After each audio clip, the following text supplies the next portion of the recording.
Welcome back, and it now gives me pleasure to introduce our final speaker for this evening's session, and Dr. Jeremy Watson. Jeremy graduated from Melbourne Uni and in 1988 established the Brimbank Vet Clinic, which is now a thriving 5-vet small animal practice in suburban Melbourne. In 2011, the Brimbank Vet Clinic was rebuilt, incorporating the latest environmental design features, which facilitated a pathway to make the practice carbon neutral. Jeremy joined Vets for Climate Action last year, and within that organisation has been working as a volunteer on the Climate Smart program for veterinary practices.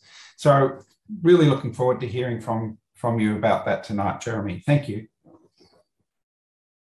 Okay, look, thanks very much, Hugh, and thanks for inviting me to present tonight.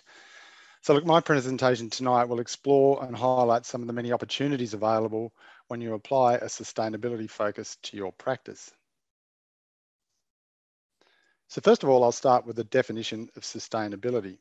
And I've used the United Nations definition of sustainability, which is meeting the needs of the present without compromising the ability of future generations to meet their own needs.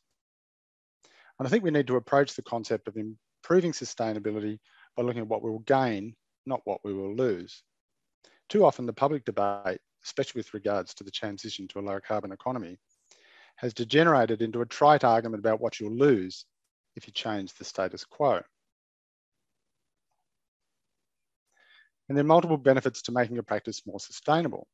And so I've listed 6 key benefits here. First, the physical environment is a better place to work. And secondly, there are significant savings to be made, well in excess of $10,000 per year in my practice. It's also an opportunity to unite your team with a common purpose. Fourthly, it's a great opportunity to market to your clients and demonstrate why they should be part of your service. Staff are attracted to a practice with a clear purpose, especially the younger generations who want to be part of a business that's helping to build a better future for them and the community. And lastly, you're making positive steps to reducing the impact of climate change. So there's 2 broad components to achieving a more sustainable practice. Firstly, building design.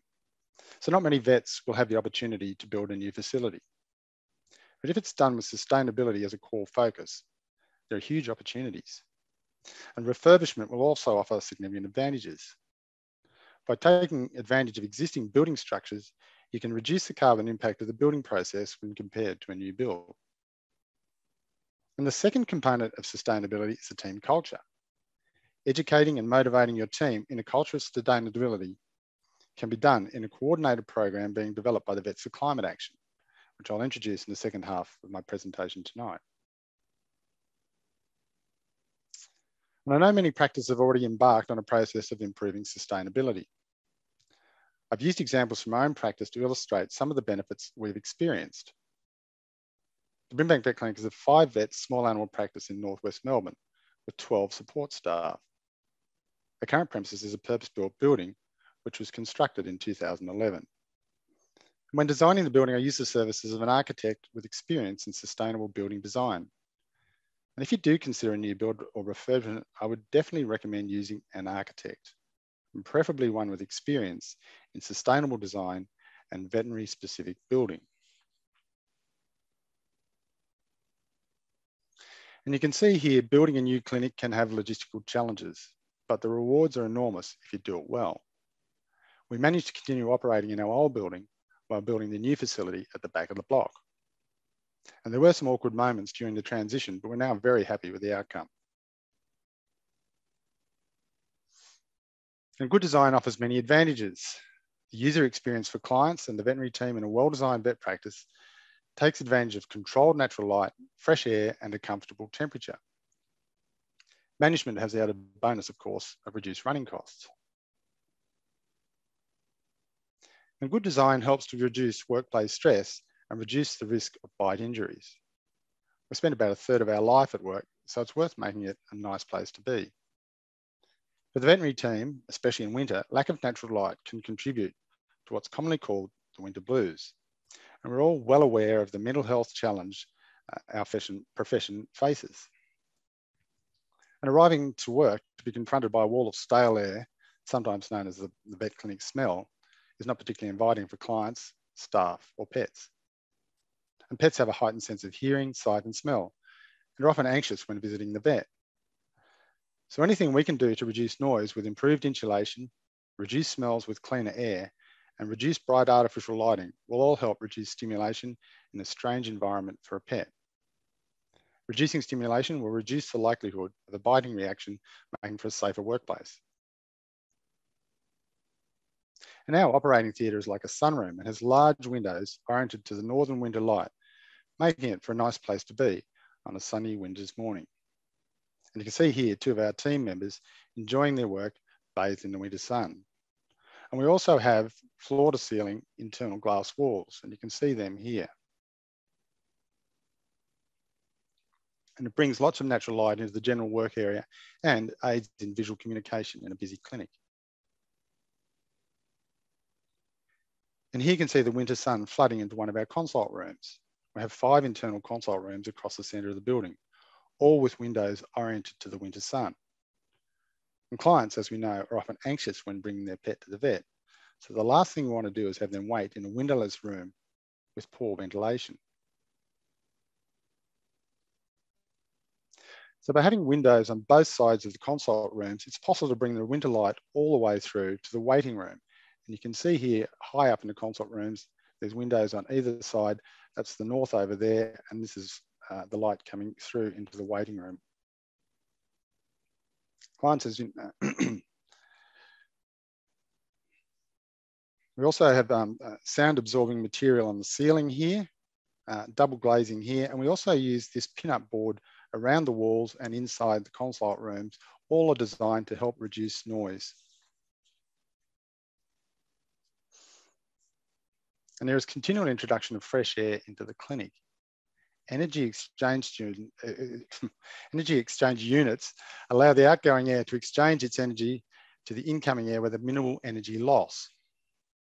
This saves energy and reduces the smells that overstimulate pets. It also makes a more pleasant experience for staff and clients. And you can see in this slide the 2 ventilation ducts in the ceiling of one of our consultation rooms. So in summer, the cold air goes out through the heat exchange units.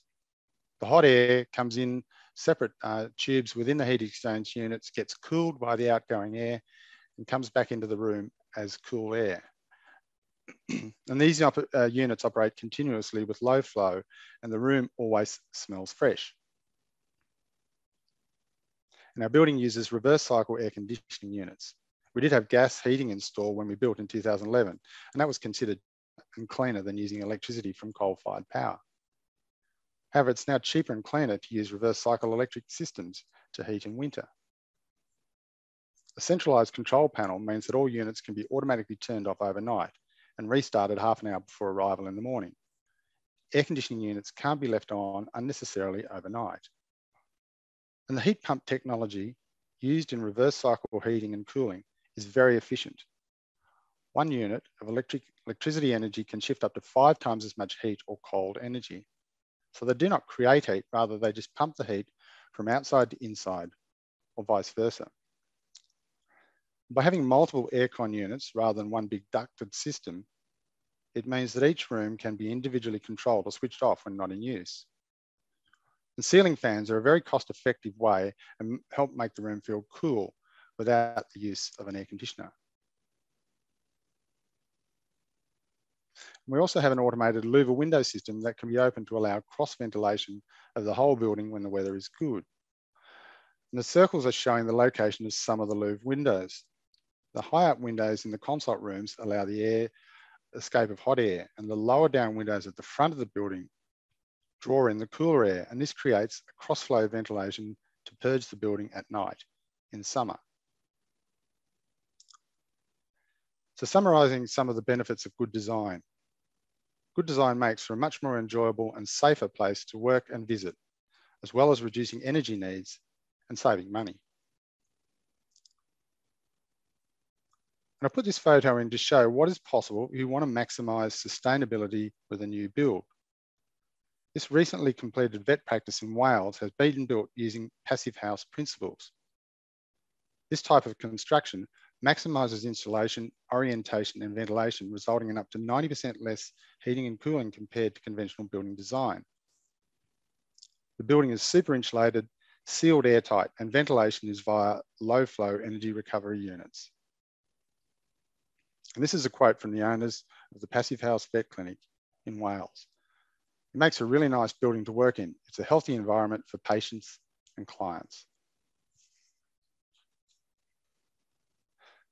And I'll just return to the earlier slide to remind us of the 6 benefits of making your practice more sustainable. And now look at why it's good for attracting staff and marketing to your clients. Promoting a good sustainability culture is another way you can try and attract the best staff. And here's a recent article of the Australian Financial Review about Gen Z workers. Just to remind you, Gen Z is defined as the 18 to 24-year-old cohort. The survey was done by human resources company Elmo and found that 1/4 of Gen Z employees would strongly consider not working for a business with poor climate credentials. And marketing your sustainability credentials to clients can be done in many ways. And here we have a screenshot from our website. Currently, about 2/3 of the population want to see positive action on climate change. So we'll connect to a large portion of your client base with this messaging. And as vets, we advocate for better health of animals. You can show your clients that part of our job, caring for their pet, is also about caring for the climate in which they live. And this paper was published in 2021 by a group of veterinary researchers in Colorado. They compiled results using an online survey of over 1,000 pet owners who had used vet services in the last 3 years in the US. And clearly there is a desire among pet owners for the vets to be more sustainable. And we can see this is not only a responsibility, but it's also an opportunity. And here is some more evidence we've had in our clinic about client attitudes to climate change. We recently disconnected our last gas appliance, which was a clothes dryer, and replaced it with an industrial electric version. And as far as Facebook posting goes, it's not a very interesting thing to look at compared to the usual cute puppy posting. However, the positive response to this social media post indicates that clients are appreciative of more action on climate change.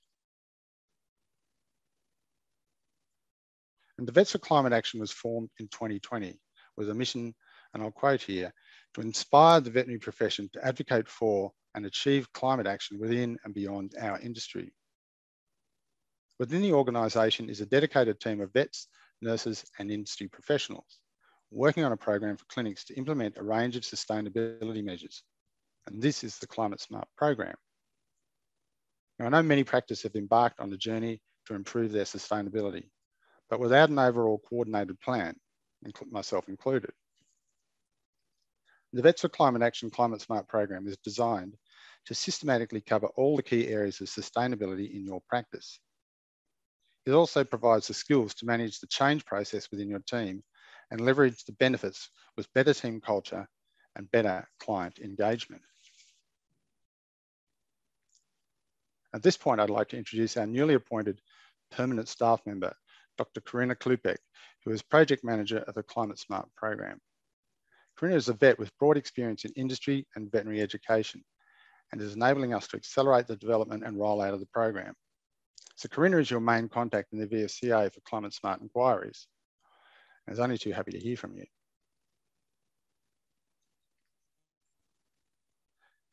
As with other veterinary accreditation schemes like the Hospital of Excellence, the Climate Smart program is very much about engaging and motivating the veterinary team with a common purpose. We also recognise that the industry is very busy at the moment and the program needs to be efficient and effective. A vet or nurse from each practice takes a lead role as the Climate Smart champion. Webinars and the latest in web-based learning management systems are used for training and to build connections with other practices undergoing the program. And social media is used to share ideas and solve problems as well as amplify the message. And you can see here the program is divided into 6 modules, each taking 4 to 6 weeks to complete. And I'll run through some of the examples from each module to show how it works in practice. So our learning management system takes the Climate Smart champion on a journey through 6 modules. You can see here how the 6 modules are arranged on the home page. Then to demonstrate how each module works, I've shown an example of the various components in the renewable energy module. The information in each section is sourced from a combination of direct veterinary clinic experience, as well as consultation with industry-specific experts. Each idea needs to be completed before you can move on to the next one. The climate champion progresses on a journey that utilises established change management principles. So firstly, we need to understand why we need to do something different. Then generate desire for change and support it by providing an action plan. And finally, success is measured and celebrated, and social media is used to spread the message. So the first module is about recycling and reducing landfill. Getting the team to undertake a waste bin audit service to engage the team to understand the issue. So in our case, our team learned that with better organisation, more waste can be diverted from landfill. Landfill bins cost about $45 a week compared to commingled at just $11. The paper and cardboard recycling dumpster holds about 20 wheelie bins and only costs about $40 to pick up. After completing our waste audit, we immediately reduced our landfill pickup by 1 bin a week, saving $2,000 a year, and we still have a lot more work to do. To support the desire for change in our team, we agreed to put half the saving towards the cocktail tab at our annual Christmas party. And module 2 is about water. After completing the trial water module in our practice, we reduced water consumption by 38% and saving $400 a year. For example, all our tap aerators were delivering 9 litres per minute. We were able to change them to ones that deliver 4.5 litres a minute at a cost of less than $10 each. And when you think about it, how much running water do you need to rinse your hands?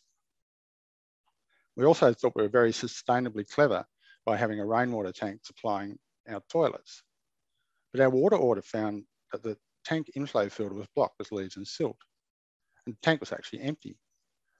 So it'd actually been running off the mains backup. We're now including our quarterly water maintenance schedule, cleaning of the tank filters. So something's actually not that hard. We just need a sustainability focus. Module 3 is about energy efficiency. Improving energy efficiency is a huge opportunity for your practice. There are numerous government subsidies available to help upgrade your energy appliances. So when we built in 2011, T5 fluorescent lights were considered the most efficient option.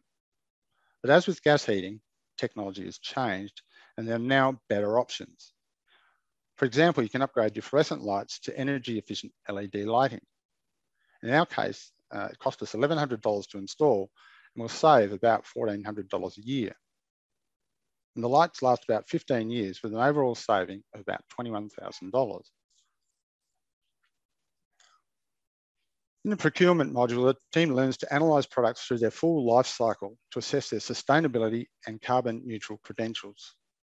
And we use the RESOLVE acronym here. So R is for regenerate.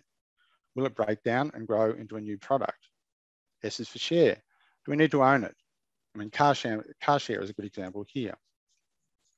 Optimize. Can we find multiple uses? And loop, which is to reduce, reuse, and recycle. And virtualize. Can we do it via the internet or electronically? And lastly, E is for exchange. Return it to the point of purchase for an upgraded model. So here we apply the virtualized concept to paper and printing.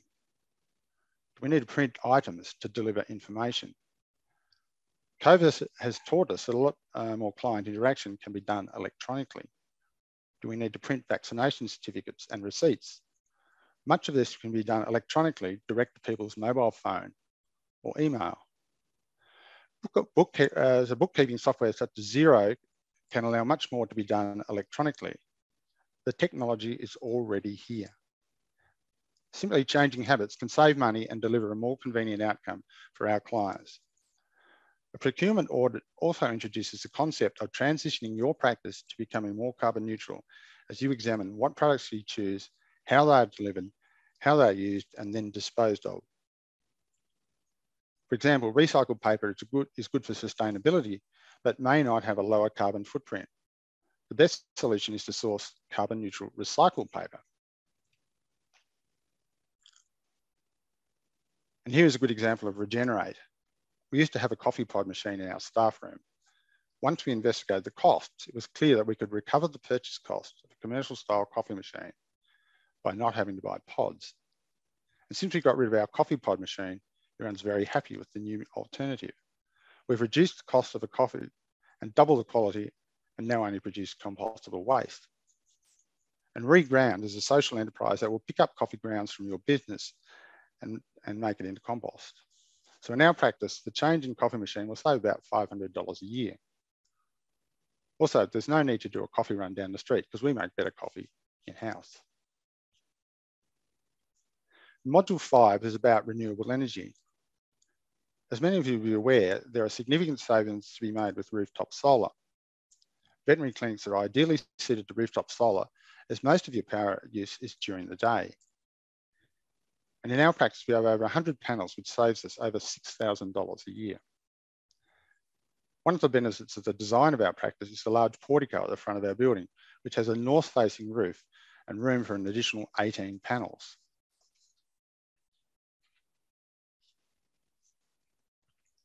And here's our power bill from January just gone. You can see the yellow bars indicate a massive surplus power for the month.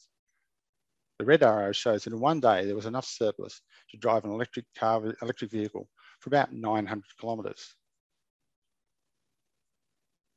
An electric vehicle charger will become widespread at most workplaces. This way you can make use of your battery in your car to soak up the extra solar power in the daytime. And with the current feed-in tariff of about 6 cents a kilowatt hour, it means you can fill up your car for $5. We've recently completed a full carbon audit of our practice. And you can see that chemicals and medical consumables are by far the largest component of our footprint. And to provide some perspective, many common items, such as a ream of paper, already have a known carbon value. This value is calculated by doing a life cycle assessment, which is usually done by the manufacturer. However, more specialised products, such as medical consumables, do not have an accurate carbon value. In this case, the carbon auditor can only extrapolate from similar products used in the human medical field. The best estimate is to calculate the values based on the dollar spend. And because we spend $125,000 on blood analyzer consumables, it then becomes one of the largest components of our carbon footprint, which to me was a little bit surprising. It seems to me that this part of the audit may or may not be very accurate. But the long-term solution to this is for us to lobby manufacturers to undertake life cycle assessments for each of the products they supply, so we can have access to accurate carbon information. And as this is a new area for the veterinary industry, I think we need to be open-minded and supportive to refine the audit process. But more importantly, we need to develop mechanisms to reduce our carbon footprint. And as you progress through the Climate Smart program, you'll have the opportunity to gain the information, skills and understanding needed to proceed to registration as a carbon neutral business and make a genuine impact on reducing climate change. And as I mentioned earlier, at the Brimbank Vet Clinic, we've just completed the process and expect to be listed on the Federal Government Climate Active website early next year. In the process, we've invested $2,500 to purchase 130 tonnes of carbon offsets. And apart from the obvious benefit of reducing your emissions, the audit gives us a benchmark to make further carbon and financial savings year on year. And it's also a powerful way to market to our client base. As well, you can piggyback on the benefits of the widespread carbon neutral marketing done by many of the large companies at the moment. And the final module, number 6, is about chemicals, toxins, and pharmaceuticals. For example, isoflurane is an extremely potent greenhouse gas and lasts decades in the environment. Many of us have been taught that when using an out-of-circuit vaporizer, you can use a very high flow rate to ensure the patient is always breathing the correct percentage of anaesthetic gas. However, we know now we are actually venting a very potent greenhouse gas directly to the atmosphere. Simply by turning down the flow rate closer to the animal's actual needs according to body weight, you can significantly reduce the venting of waste gas and also save on oxygen. And you can also change to low flow rebreathing circuits for very small animals. So the VFCA Climate Smart program for vet clinics is a unique initiative, and as far as we know, the only one of its kind in the world. It's a collaborative and dynamic program that will grow and evolve in the coming years, especially as technology and understanding changes. And we'll draw on input from participating practices. I'm sure there are good ideas out there we are not yet aware of. So I'd invite you to register your interest at the VFCA website as we move towards launch in March of next year. And so to summarise, I'll just return to the 6 benefits of a sustainable practice. Firstly, it's a better place to work. Secondly, we're going to save money. Thirdly, we're going to build a positive team culture. It's great for marketing to your clients. It means you can attract quality of staff. And perhaps most importantly, you can contribute to real action on climate change. And finally, the choices we can make to reduce the impact of climate change are endless. We all need to do a little bit more and support each other to take an additional step. And then lots more steps after that. Technology is changing and we'll offer new choices. Keep an open mind. Not everything will work, and we'll need to work cooperatively to find solutions. And as vets, we are advocates for and guardians of animal health. Climate change is having a massive impact on animal health, and we need to use our influence to get a better deal for all animals now. And so thank you, and that concludes my presentation. Well, thank you so much, Jeremy. That was a fantastic presentation, and I'm sure it would resonate with so many other practice owners and operators. We are starting to be close to time, but there's one question that I would have that has been posed, and if you don't mind, it was very clear that you had the advantage of, I guess, the opportunity for significant refurbishments of your practice building, which won't always be the case, but you have demonstrated just how many things can be done. But I'm wondering, on top of those measures, or even if there's some constraints to the practicality of some of those, what do you think? Do you think it'd be worthwhile for practices to subscribe to, I'm not sure of the terminology, but a carbon offset sort of arrangement, or with a carbon positive business, even local farmers or landholders who are trading in carbon credits? Do you think there's opportunities for vet clinics, in a sense, to partner with other businesses in the broader industry in which we operate to obviously for mutual benefit? Yeah, look, that's a good question. Just a couple of things. When we went through the audit process and we came to purchasing our carbon credits, there was no Australian carbon credits available to us under 1,000 tonnes with the organisation that we were working with. So we had to buy carbon credits overseas. So it got me thinking, well, maybe there is an opportunity for small scale credits to be available, from local sources.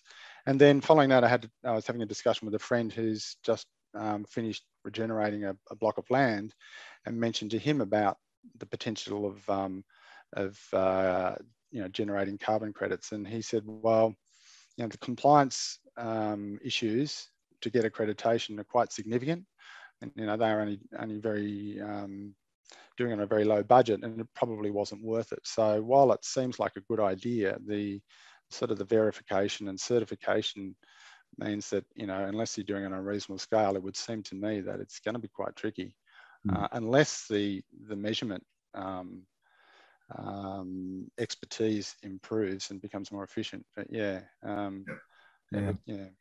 Okay, Noel, thanks for that. I think tomorrow night we may hear from we will hear from a farmer, and I wouldn't be surprised if they're he's looking at an arrangement with the local veterinary practice as well.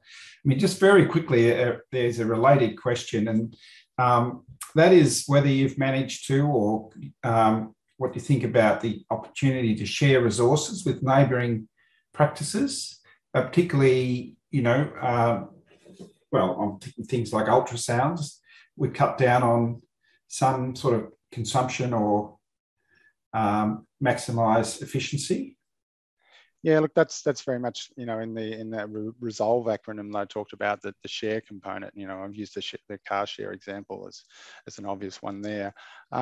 Yeah, look, I mean, that sort of has been going on for a long time in some way. With, you know, we used to be able to get bone plating kits, you know, loaned out from suppliers, and some practices have shared equipment, but yeah, look, it definitely is worth more exploration, particularly for more sophisticated bits of equipment, where it is advantageous to have the latest type of equipment, but often you don't have the caseload to justify it. But between a number of navigation practice, yep, definitely worth looking at that. And perhaps, you know, there's an opportunity for, you know, using the Internet of Things, which is to use an app or some kind of connection to make a way of making it available to practices who want it, and do the organisational thing rather than just sort of having to rely on ringing someone up saying, well, are you using it today, or can we get it next week, or all that sort of thing. So potential is there, yes, absolutely.